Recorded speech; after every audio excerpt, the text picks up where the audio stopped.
সুপ্রিয় বন্ধুরা, আমি আরও একটি পর্বে আপনাদের স্বাগত জানাচ্ছি। আমার এই ইংলিশটা অ্যাকচুয়ালি বেসিক ইংলিশও বলতে পারেন, বিগিনারদের জন্য বলতে পারেন, প্রাথমিক অবস্থায়। কাজেই ইংলিশটাতে আমি গত পর্বের ধারাবাহিকতায় বলতে চাই। গত পর্বের একটু ভুল সংশোধন করে নিচ্ছি। আমি বলেছিলাম আই এবং ইউ সিঙ্গুলার হলেও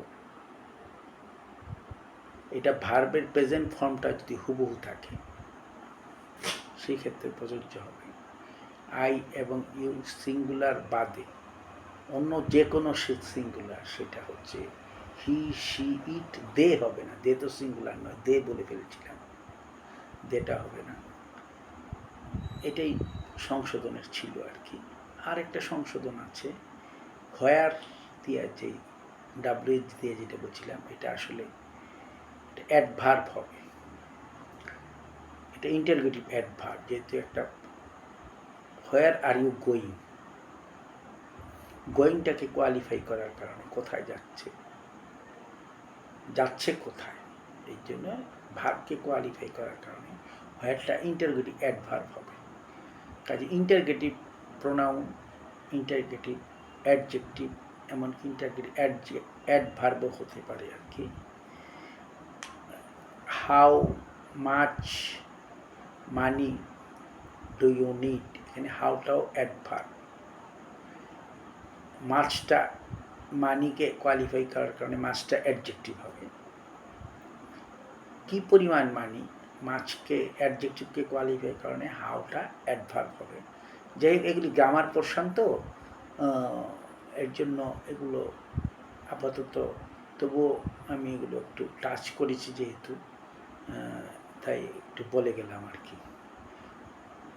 এখন এই ইসেতে যেটা পরবর্তীতে দেখেন, WH জাতীয় প্রচুর সেন্টেন্স এইভাবে তৈরি করা যায়।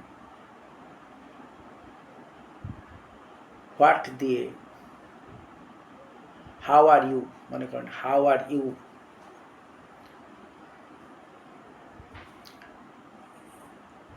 ওই WH জাতীয়টা এইভাবেই হবে।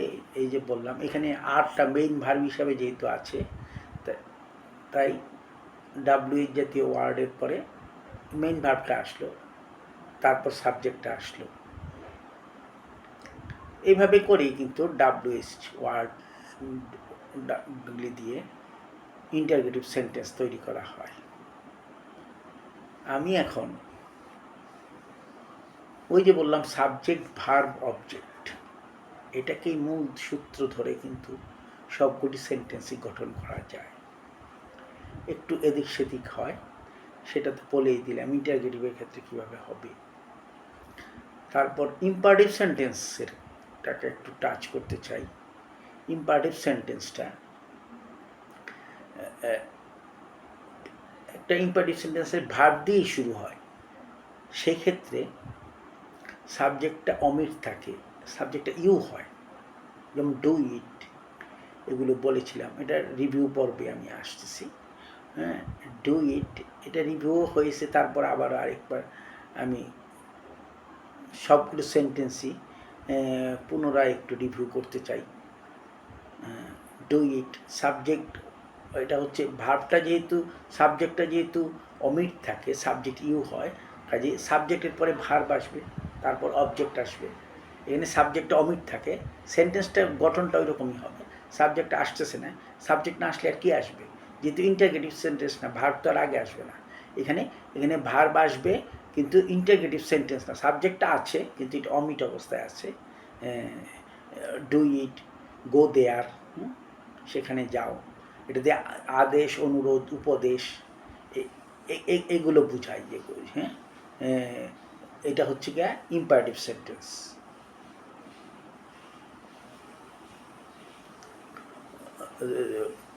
প্লিজ ডু ইট, এটা অনুরোধ হতে পারে। হ্যাঁ, do the some, do not run in the সান, এটা উপদেশ হলো নেগেটিভ অর্থে, নেগেটিভ সেন্টেন্সে do not run in the San.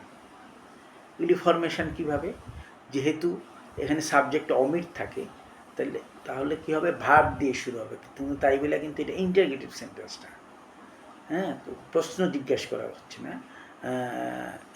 Imperative sentence is a sentence which expresses request, order, etcetera.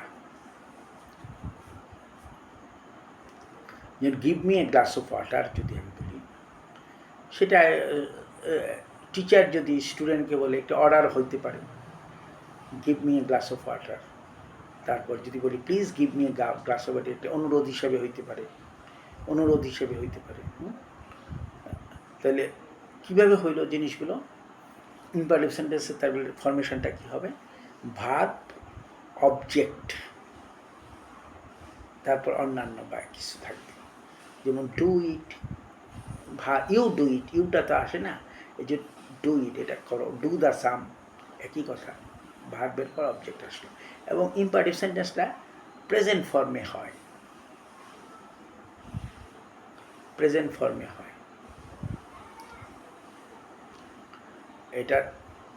এটা পাস্ট ফর্ম বা ফিউচার ফর্মে হয় না ইম্পারেটিভ সেন্টেন্স। ভার্ব, অবজেক্ট, আবার নেগেটিভ যদি হয়, do not do the some, do not run in the সান, এটা কী হলো, এটা রোদ্রে দৌড়াদৌড়ি করিও না, বাংলাটা এরকম দাঁড়ায়। দৌড়াদৌড়িটা হচ্ছে এখানে ভার্ব, তুমি করিও না, তুমিটা তো নাই, যেহেতু অমিট থাকে, হ্যাঁ, কাজেই এখানে ওই এটা করিও না, এটা নেগেটিভ সেন্টেন্স হিসাবে আসে, কাজেই এটা তো দৌড়াদৌড়ি করিও না হুবহুভাবে যেহেতু আসে, ভার্বটা প্রেজেন্ট ফর্মে, কাজেই এখানে ভার্বটা যদি হুবহুভাবে আসে, এখানে অক্সিলারি ভার্ব কী হবে, ডু বা ডাজ, এখানে তুমিটাকে যেহেতু নির্দেশ করছে, কাজে অবশ্যই ডু হবে, আর নেগেটিভ যেহেতু ডু নট হবে, তাহলে ডু নট, তারপর কি হবে, ইউটা তো এখানে অমিট যেহেতু আছে, ইউ ডু নট বলা যাচ্ছে না, ডু নটের পরে ভার্বটা আসতেছে, রান ইন দ্য সান, ফরমেশনটা এইভাবে হইল। তারপর give me a glass of water, এটা কি হইল, you give me a glass of, ইউটা অমিট আছে, তাহলে ভার্ব দিয়ে শুরু হবে, আমাকে এক গ্লাস জল দাও না, তাহলে এখানে ভার্ব কোনটা, এটা নর্মাল পজিশনে আছে, ভার্বটা দাও প্রেজেন্ট ফর্মে আছে, প্রেজেন্ট ফর্মে আমি বললাম যে ইম্পারেটিভ সেন্টেন্সগুলো প্রেজেন্ট ফর্মেই হয়। দাও মানে গিভ, কাকে দাও, তারপর লিখে যেহেতু সাবজেক্ট এখানে নাই, তারপর অবজেক্ট আসবে, এখানে আমাকে দাও, গিভ মি, হ্যাঁ, কী দাও, a glass of water, a glass of water, give me a, বাকিটুকু আসছে গ্লাস অফ ওয়াটার, এখানে মি এবং এ গ্লাস অফ ওয়াটার দুইটাই অবজেক্ট, হ্যাঁ, একটা ব্যক্তিবাচক অবজেক্ট আর একটা হচ্ছে বস্তুবাচক অবজেক্ট।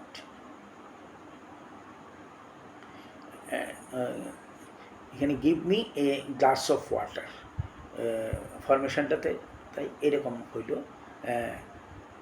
ভার্ব, তারপর অবজেক্ট বা অন্যান্য, এইভাবে করে সেন্টেন্সটা হবে।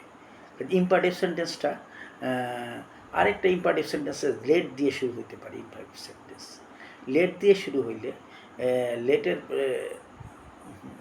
পরে লেট মি ডু ইট, আমাকে এটা করতে দাও, হ্যাঁ, লেট হিম গো, তাকে চলে যেতে দাও, হ্যাঁ, লেট দিয়ে হলে লেটটা প্রথমে আসবে, তুমি আমাকে এটা করতে দাও, তুমি তাকে চলে যেতে দাও, এই তুমিটা আসতেছে না, আমাকে এটা করতে দাও, লেট দিয়ে শুরু হবে, লেট, তারপর হবে অবজেক্ট মি, আমাকে, তার বাকিগুলো, লেট মি করতে দাও, করতে দাও, ডু ইট, তারপর ভার্ব আসলো, তারপর বাকিগুলো আসলো, লেট হিম ডু ইট, তাকে এটা করতে দাও, একইভাবে লেট আসলো আগে, তারপর আসলো অবজেক্ট, তারপর আসবো ভার্ব, হ্যাঁ, let me do it, let him do it, একই ফর্মে, তারপর অন্যান্য আসবে। কাজে এখানেও লেট দিয়ে শুরু করলে ফরমেশনটা এইভাবেই হবে। প্রথমে লেট আসবে, তারপর অবজেক্ট আসবে, তারপর ভার্বের প্রেজেন্ট ফর্ম আসবে, তারপর অন্যান্য আসবে। Let him do it, let me do it. ঠিক আছে? এইভাবে করে ইম্পারেটিভ সেন্টেন্সগুলো গঠন করতে হবে।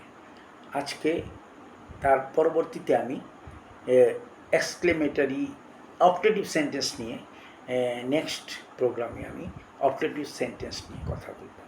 ধন্যবাদ আপনাদের সবাই।